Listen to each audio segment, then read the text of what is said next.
Hello everybody, we're ready to start again.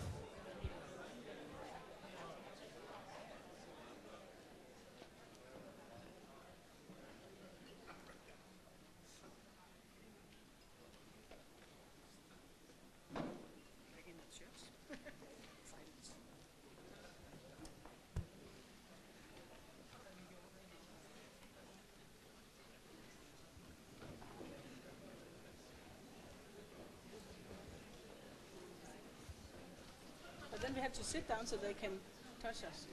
No, they can touch you. Yeah. Even with your instrument. Okay. Yeah. And now you have to work. So now we invite you to come up here. And there is one free space, but there's also possibilities of touching.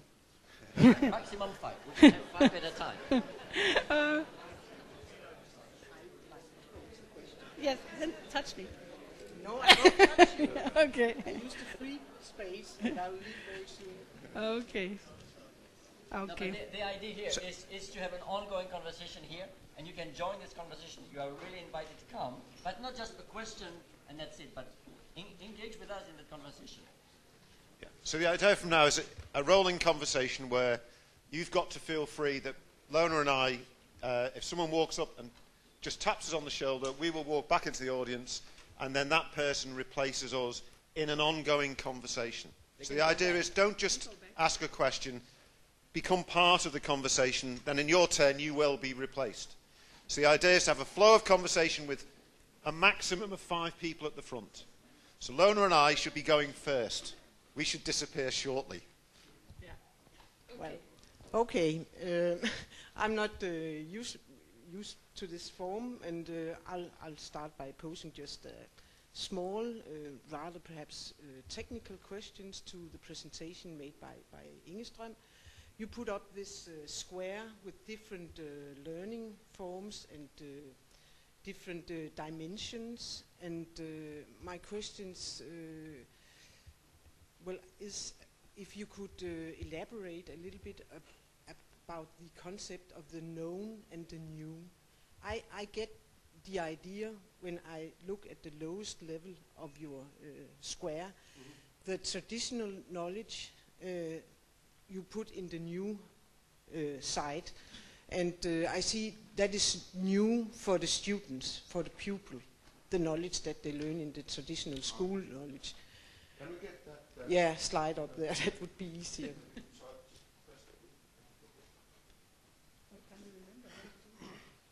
It will help to Yeah, it would help.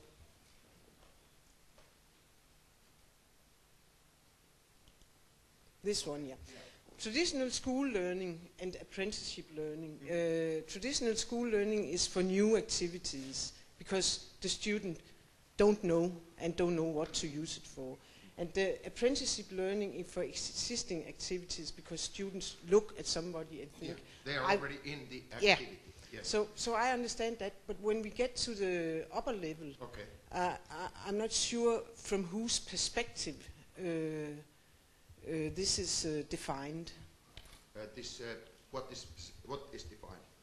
The problem-based, the existing activity and for new activity. From whose perspective is problem and project-based learning existing, and for whose perspective is expansion learning for new? Basically, this for me is a societal distinction. Basically, if you look at the uses of problem and project-based learning in typically higher education, largely that stems from various kinds of professional learning programs. So the medical schools are a prime example. Yeah. And if you think about how problem-based learning emerged in medical schools, it did not emerge as an attempt to radically change medicine, as a radically change healthcare, or radically change how doctors should operate. It emerged in order to make the doctors less bound to book knowledge and more ready to face the real problems in the field, to turn them into problem solvers rather than people who are oops, I don't remember this from the medical school. You know, this was at McGill and many other places where this was born. And it still is very much like that. If you look at how Harvard Business School uses the cases, you could say also the case method in business schools, the same thing. It's not in order to radically transform how businesses are made, but to make the managers more agile. Okay. And so it's not the idea to radically change the nature of management. What I'm saying is that in expansive learning, you actually face radical changes. You have to face the unknown. You're oftentimes in crisis, and the only way through the crisis is to renew yourself fundamentally. But then, so that's what we're interested in, that corner of the four field. Okay. I guess if you had used the term case-based learning, I would have understood. Because you used problem and project-based learning, you know, I'm from Aalborg University. Well, and we think that... this is a purposeful insult on Aalborg, of course. You see, sort I came from the student movement too, and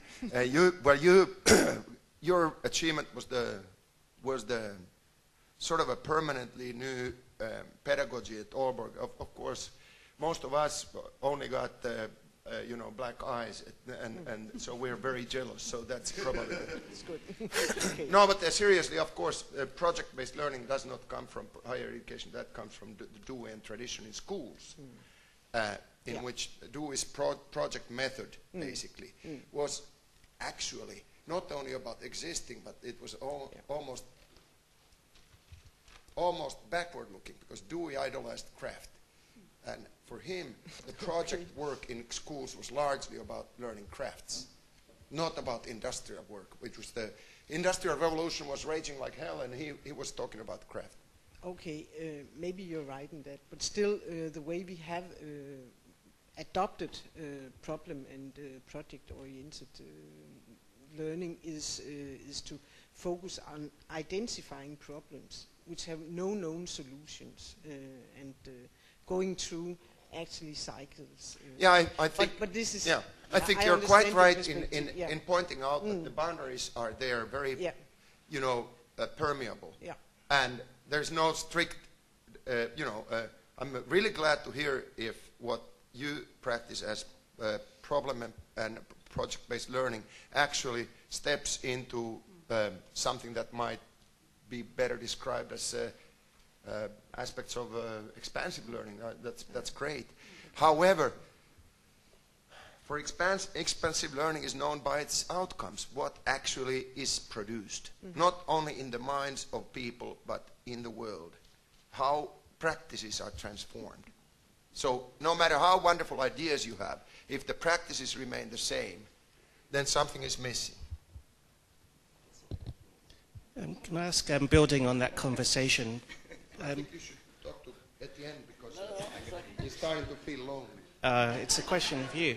In terms of expansive learning, what's the relationship between individual cognition and to go into the unknown, and also how a group, or whether we use the term network, community of practice, or another form of describing, to generate expansive learning? So I want to know, how far is it individual cognition, and how far is it a process of socialization to achieve expansive learning? I think Etienne is doing a good job in pointing out that even no matter how much we look at the level of communities, but that the different members, the participants, the individuals, have histories. Like Jean Neve has a book called History in Person. And you carry various connections to other communities or activities, and therefore you can never disregard the importance of individual. Well, cognition might be a little bit limiting, because nowadays we should also pay attention to the embodiment and the emotional aspect, and above all perhaps the ethical and agentic aspect, that people become agents. So I would say initially expansive learning was a very purposeful move away from Cartesian individualism. Just like, and in this sense we're very similar to communities of practice. So it's a relational form of knowing. Not just relational, but radically collective. Right. Saying, look, you can better understand what goes also on in the mind of an individual when you put the individual into a community with others, because you see, he or she has to say something. He or she has to do something with the others, and things which are otherwise just here become visible, publicly available, and you can actually look at what happens in collective action and make much more inferences about also the individuals. So in that sense, it was a radical critique of the existing cognitive science of the 1980s, which was still deeply, deeply Cartesian. Nowadays, I think what has happened over the past 20, 30 years, that we have also learned to come back to the individual in a different way and to say, look, these histories in person, in a sense, are very, very important. The autobiography, the identity, they play into these collective processes. And if you disregard them, you just sometimes are helpless. You don't understand the full dynamics of the collectives either. So something like that. I think it's an interesting dialectic, but individual cognition, in the sense that it was understood 20 years ago by the sort of dominant computational metaphors of human mind as a computer, are still, I think, largely regarded as bullshit by people like us. Yeah. I don't see it as an independent or taking that model, but more in terms of somebody gets an insight, however, and then how do they generate and socialize it with others, but also picking on weak signals and doing things which aren't. To me, so the explicit. crucial issue is how to bring together these levels of analysis, how to bring together the sort of autobiographical analysis and the analysis of the transformation of the whole collective activity. And this is rarely done or rarely even attempted. I'm sure you have. I need your slide. Which one? Yeah. Actually, that was a great way to start what I want to ask. This is my first time at this conference. I know hardly anybody here except for a couple of these people, so I thought maybe the people who come up here should introduce themselves. I'll let you do that. Yeah, it's my first time at an academic conference as well. I'm Stephen de Souza. I live in London and work for IE Business School in Madrid as an executive fellow, and I'm looking to do a PhD, and I'm interested to meet PhD students at this conference, and I'm really enjoying it. Thank you. So we got the slide. I'm Dan Suthers, University of Hawaii. I had like 5 different questions, and I think I sort of melded them together into one. The first thing I was looking for is, you both said, my theory doesn't try to explain everything, it's for this piece. And I'm trying to look for, where do you both try to explain the same thing, so we can get you kind of arguing with each other about it. And I love this slide, because these are the 3 major theoretical traditions I draw on, and maybe Latour can help us get into the connection between you two, because Latour talks about, don't just try to explain local events, globalize the local, see what other things are, as he says, streaming towards it and influencing the local, but don't try to explain things in terms of global phenomena, see in what locality they happen. And so I'm thinking about, rather than like physical locations, the relationship between, as you're asking, the mental life of the individual and the larger social life, and the change in both. The transformations in the social realm or the community realm or the activity system, and the transformations in the individual. So we have some pieces of that here. In activity theory, we have internalization as a major idea, and we have mediation. Mediating artifacts are really important, and that's one of the more specific things I want to ask you about. It's the role of mediating artifacts. Before I get to that, in communities of practice, we also have the 3 forms of participation. We have engagement, which is a more immediate action; imagination, and alignment. You're aligning your activity with others, and you're imagining what the larger structure that you're in. So that's a psychological to social connection, which I find interesting. So I'm wondering about your how you both attempt to account for the relationship between change at the aggregate. I don't know. We need the word, right? Community, social level or in activity systems, and changes in the individual. What is the relationship between the two and what mediates? And I'm particularly interested in over time, change over time, becoming focused on the individual's learning in a particular point in time and the role of artifacts in mediating that. So there's a whole bunch of stuff for you guys to run with. Well, maybe we should talk a little bit about this notion of the local and the global, right? Because I think Latour has a very specific enterprise, which is to develop what he calls an infra-language for the social, right? So he wants to go, he says, he has an ambition, which is to develop a science of the social, right? Which is, well, not my, I don't do care. not assume it, to build it up. Yeah. No, but I don't care about creating a science of the social myself. You see what I mean? I'm not a sociologist, so I have a different enterprise, really. And so, for him, it's really important to say, well, if you do a science of the social, you're going to have to go micro in some sense, right? Because you're going to have to see in the detail how the flows are translated. So, speaking of artifacts, for Latour, an artifact is a translator. He has this notion of mediator. He uses the term mediating, by the way, in a very, very different way than activity theory. See, because in activity theory, a tool mediates activity, right? The relationship between the subject and the object. Well, correct me if I go off there, but that's my understanding of it, okay? Whereas in Latour, a tool mediates flows of intention that pervades the network. You see what I mean? For me, an artifact is much more a reification. It congeals, it creates a place of solidity in the negotiation of meaning, around which meaning has to be renegotiated all the time. Okay, yeah, like the Yrjö claim form was a great example. That's right. But for me, for Latour, would be almost like an intermediary, right? Because the insurance form is like fixed in its definition, functionally, right? You cannot renegotiate what line 1 and line 2 how they are computed, right? So from a functional standpoint, it's an intermediary in Latour's knowledge. From my perspective, I tend to not like this notion of intermediary because I say, but from different perspective, it means very different things.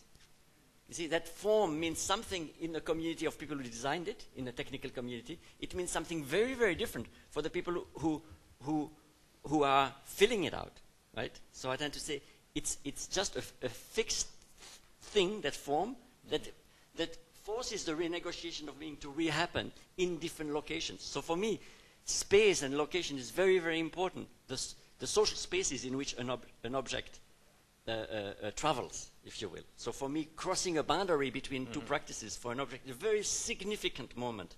Right? Now, you were talking about the local and the global.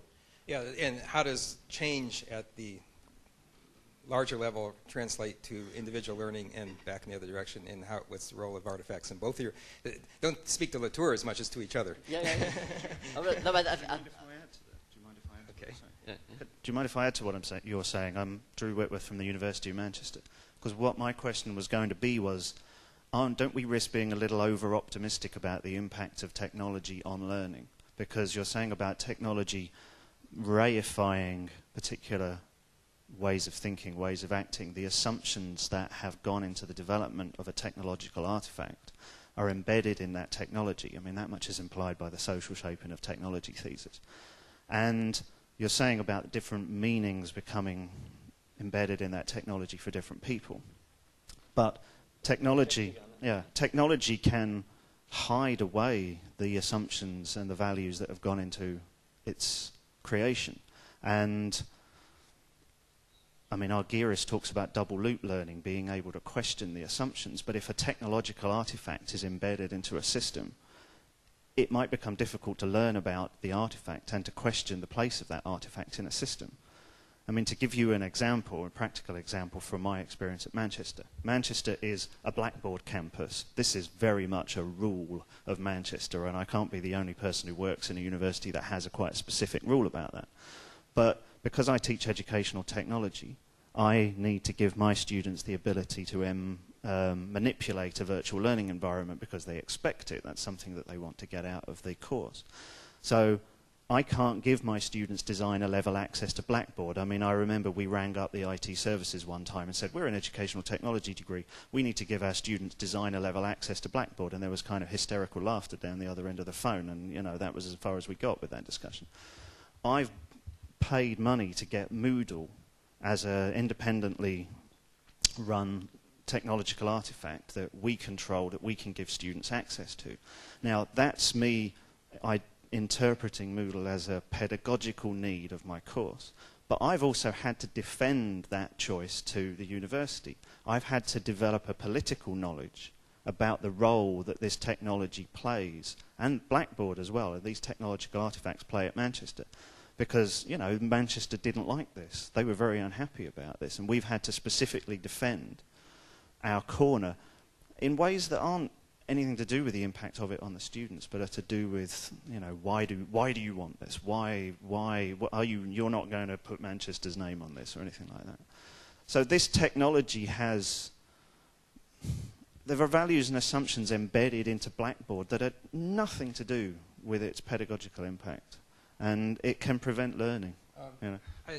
I'm just concerned that I don't want to get into the Moodle Blackboard level of discussion before I get the answer from the other end of how do your theories compare in the role of artifacts in general, not specific ones, in mediating between learning at the larger level and learning at the individual level. Is that, and maybe you can use that as an example. That's yeah, I mean, I'm just afraid I'm going to get bumped before. No, but I think no, but the reason why I was building on Latour's is because I think, in that sense, our theory are similarly different from Latour. In the sense that Latour's theory is a bit like, and I have the same remark to say about some of the network learning people. You know, it's about like saying everything is atoms. You know, so everything is atoms, just atoms.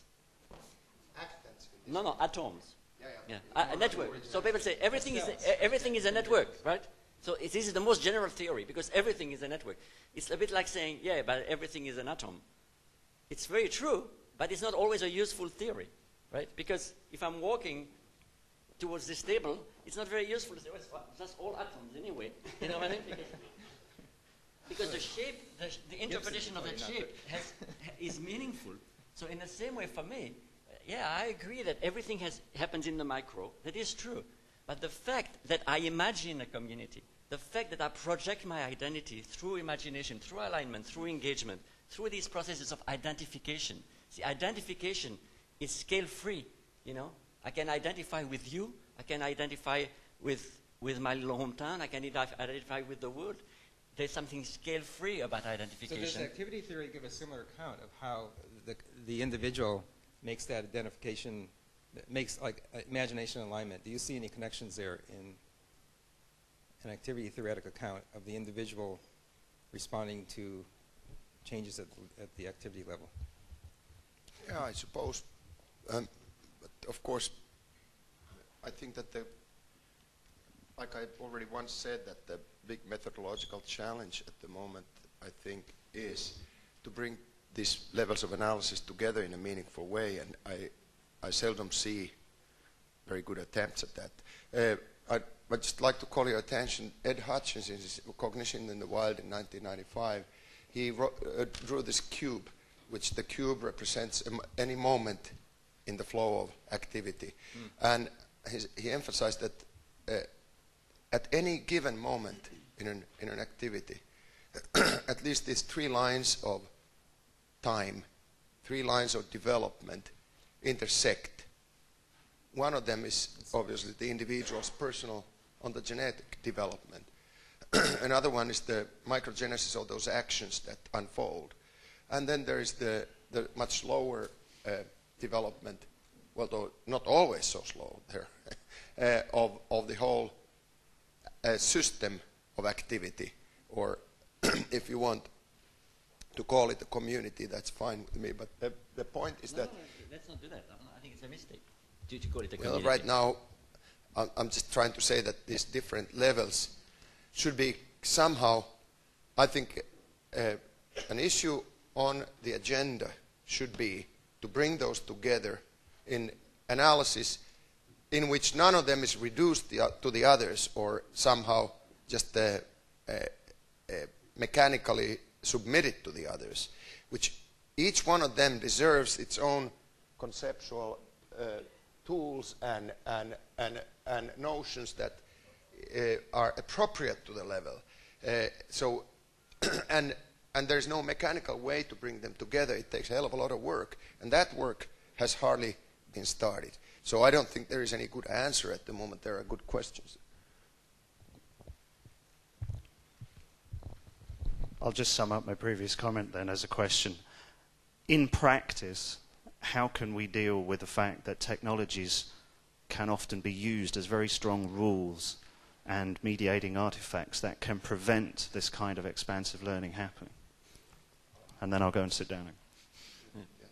Well, yeah. No. I think you should talk about very that. quickly. Yeah. Okay. I think you pointed out at one of these issues that technologies or any mediating tools, oftentimes, especially when they're designed by the management or by experts from above, are understood as tools, but in fact become rules. So and this transformation between tool and rule is very important, especially because reopening a rule-like technology to turn it again into something that can be used can be very hard, and as such part of the expansive learning process. You cannot just throw away all the existing tools. You have to reopen tools which have become fossilized and black boxed and rule-like, and that is definitely part of the expansive learning process, which is again perhaps too often pushed aside. I think people like Claudia Ciborra, who worked at the London School of Economics and was looking at information systems development as bricolage, where you actually have to build a lot on already existing stuff, has a very wise point about it. Unfortunately, died early, but a very smart man about that aspect, that you can never just build a technology from scratch, completely from out of the blue. You have to rely on what is there and reopen, invest it with new meaning,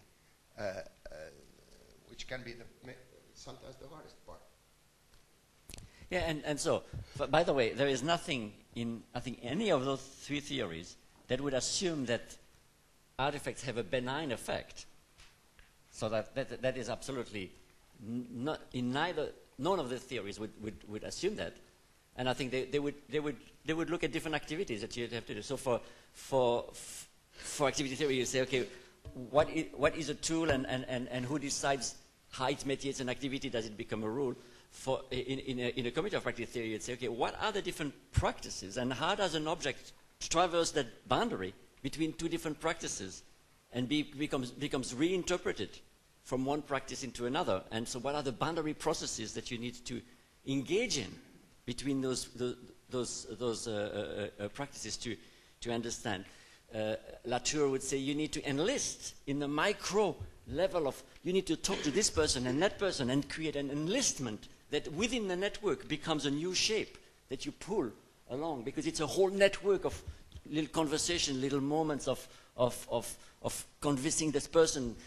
How much are you going to charge for this blackboard thing? Well, see, there are all these moments that you need to re-enlist. That's why he talks about translation, because you need to talk to that person, and that person is going to, so you follow the network. So these different perspectives are both different perspectives on the world analytically, but they also suggest different activities or different ways of proceeding that you would have to engage in to transform something. Go ahead. Yeah, Ravi Vatrapu, Copenhagen Business School. I have one question to you each.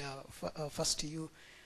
To me, it seems that mediation is the key explanatory mechanism within the activity theory.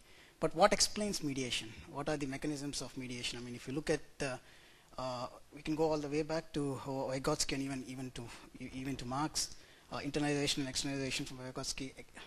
they can function as, but what has been done since then to explain mediation? What are the mechanisms for mediation? And to use identity is a key part, but I went to school with, Dan was my PhD advisor. But to me, the key process of learning was intersubjectivity. It was what Chuck Goodwin would call professional vision or seeing in depth. It is a demonstration by example. So where does subjectivity, and that is something Marxism is very strong on, right? It's very strong on the historical consciousness and subjectivity, and so where does subjectivity or intersubjectivity play a role into your theory?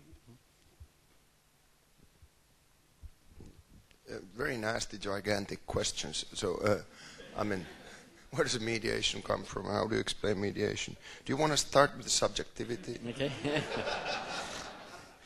So you talk about identity. So where Yeah, does subjectivity fit in? Well, I don't know, because it depends what you mean by subjectivity. See, I think in activity theory, subjectivity is well defined, because it is the formation of the person through engagement in activity in a dialectical relationship between the subject and the object that is mediated by it. So they have a well-defined notion of subjectivity. But for most people, subjectivity means it's the difference between being subjective and objective. So people who talk about intersubjectivity, they talk much more about subjectivity as an emotional relationship. So, you know, when you ask me what I can tell you about my theory is that subjectivity is not a technical term in my theory. So we can talk about subjectivity as long as you want, but for me it's not a technical term, so I don't have much to say to it. I can talk about identity, I can talk about identification, yeah? The way a geologist looks at rocks is very different than a botanist looking at plants or an architect looking at Do you call this subjectivity? I don't call it subjectivity, but is it identity? Yeah. Yeah. So I'm a botanist, so I look at this world this way. I mean, that's right, because you identify with a practice. But it's identification to a space, not to a conceptual. No, but it's an identification to a practice. It's the geology is a practice that has developed over time a certain way of looking at a rock. If you become a geologist and you identify with that way of looking, that's why I was saying it's the modulation of identification, because even a geologist is allowed to disidentify with geology and have a nice walk. See what I mean? But can you function as a geologist? I mean, that's where Chuck Goodwin says it's a professional vision, right? It's to bring another Californian into the discussion. It's seeing in depth using the semiotic resources that are available, and so on. So that's essentially my question. Identity, how much explanatory work does identification do for you? From my perspective, it does a lot, because my intention is to associate learning with the development of the person and the experience of the person. That's really the kind of story that I tell. So for me, the fact that as a geologist looking at a rock, you have to modulate, am I a geologist now? How much accountability does my geology identity create between me and that rock? So in a sense, your identity mediate, you could use even that term, your relationship with that rock, because once you have become a geologist, it's very difficult to just see a rock as a rock, because you see, but there's a history of tectonic plates, and there's probably glaciers, you know, and so all of a sudden, your whole identity has a different relationship with that rock, because because becoming a geologist had made you a different person. You see what I mean? Okay, about mediation very quickly. I see that we're running out of time, so maybe two different kinds of answers. One is when you ask about the origins of mediation, then of course you will have to look at the evolutionary origins, basically, and the species, what makes humans humans. One of the debates that used to be raging was, which is more important or primary? Is it the human collaborative capabilities, or what is sometimes called the Machiavellian intelligence, or is it the instrumental capabilities of actually systematically using and producing tools? So I think that I'm very much in agreement with people like Michael Tomasello, who clearly puts these two together, that there is if you want a dialectical relationship between them, and it makes no sense to say one or the other. Tool mediation or social mediation, it's both, and they develop hand in hand in various forms when the human species evolves. The some of the more interesting historical or evolutionary accounts of that, Merlin Donald's work on how trying to explain the whole human evolution through the development of these cognitive toolkits, if you want. And I think that these are very valuable attempts. At the same time, I worry about if mediation is understood too narrowly, simply as a focus on tools and mediating artifacts at science, and you forget the object, then I think that it becomes easily a technologically determinist story. That, okay, there's a new mediating technology, let's say it's the printing press and the phonetic alphabet and whatever, and that then determines a new phase in the history of humanity. Or now it would be the computers and internet. And I think that's missing the point. The mediation, especially for Leontiev and those who actually formulated activity theory, the disciples of Vygotsky, was above all something where you start with the object. You never forget the object. If you only pay attention to the mediating tools and signs, you become a technological determinist without noticing it. It's a question, what do you use them for? What are they for? So in that sense, when people ask me in this conference, for instance, about, so what is your approach to networked learning? My question is, networking about what? It's the same as you know, you could say about social constructivism, the social construction of what? The issue of object. What? And to me, the challenge of activity theoretical work today is to identify the big challenging objects that we need to deal with. Issues like global warming or other monstrous objects that we are not very good at dealing with because they are they have run away out of our control. So if we only get fascinated by the mediating devices, we easily lose what the point of why we are here, what we are trying to do. We are not only here in order to find new ways of mediation, but the question is about what. Quick question. Can we go back to your network community, your slide? Yeah, okay.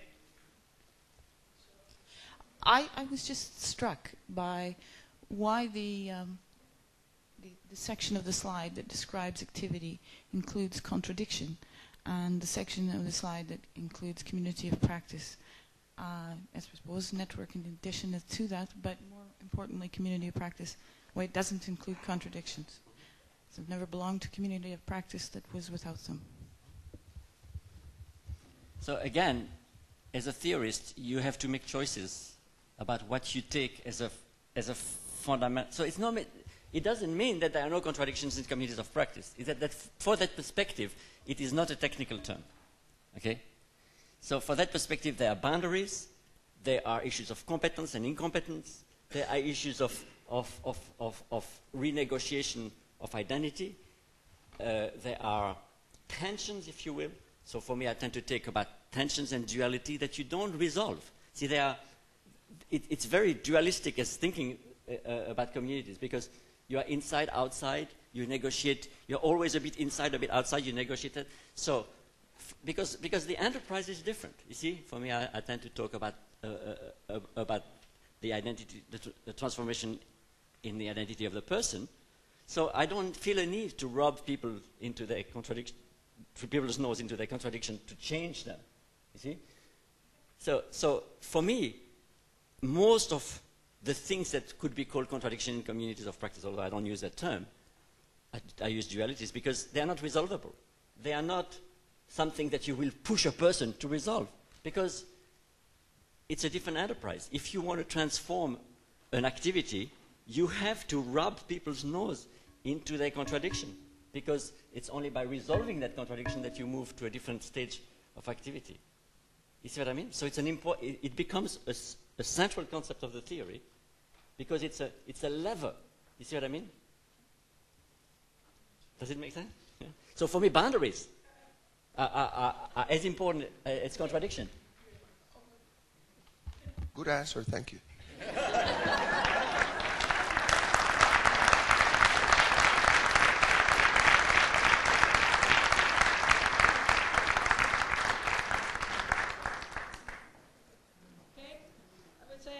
Thank you very much to Yrjö and to Etienne and to all of you and to those of you who dared to come up to throw us away. So thank you very much. And now the parallel sessions are starting. So